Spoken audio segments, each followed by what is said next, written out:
And Gil would go back there and rub her udder, and she'd look back and see it was him.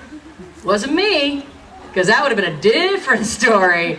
But it was Gil, so she lifted her head up and blinked her eyes, and I'm like, no way.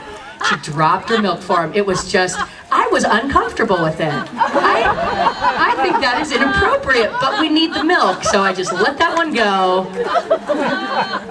Goldie also likes youngsters, and she likes babies. We have to be, and hey, which are your seats right now, which will be funny in a minute.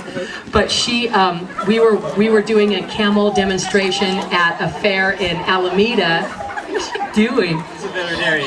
Oh my gosh, that was weird. Please don't videotape that and put that up on YouTube. That looked so, the whole head, everything looked wrong. You know what I'm talking about, girls? You're like, well, it's different. That's the deluxe tour. We do that at like certain times.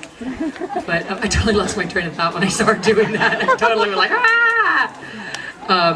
Oh, so anyway, we opened the pen to bring her out to the front to milk her for the show, and she just walked by all the stuff, all of us, and there was a baby stroller right by the front rail, and she just walked straight with her eyes all bugged out and her head low and just put her head over into that little baby stroller. And Gil and I were just cooing like it was the cutest thing we ever saw, and that baby looked like he was going to be in therapy for the next 20 years.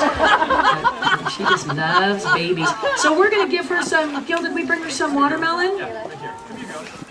So, I mean, this will kind of be a little bit self-explanatory. And then even with our camel that was a little bit shy when she came over here, please feel free to offer the watermelon to everybody. But I'm sure how many of you have ever fed a horse before? It's the same thing. You know, they've got teeth. You don't want to let your fingers slip up into their mouth. Now, camels are a little bit different, though, because they don't have front teeth here. They just have a hard palate. So even if you did get your fingers in there, which, you know, don't do that, but even if you did, she's not going to crush you between two sets of teeth. Her molars, her chewing teeth, her grinding teeth are in the back. Just keep your hand flat. Keep your hand flat and then kind of push it a little bit into their mouths. Now, Gil, if they don't want the rinds, then we can just let them drop them on the ground, right? Drop them on the ground, we'll collect them later. Yeah, or the pig will go out and eat them, or Noodle will go out and eat them. She wants the alfalfa now. Oh. I'm going to put her back in, and then should we start talking?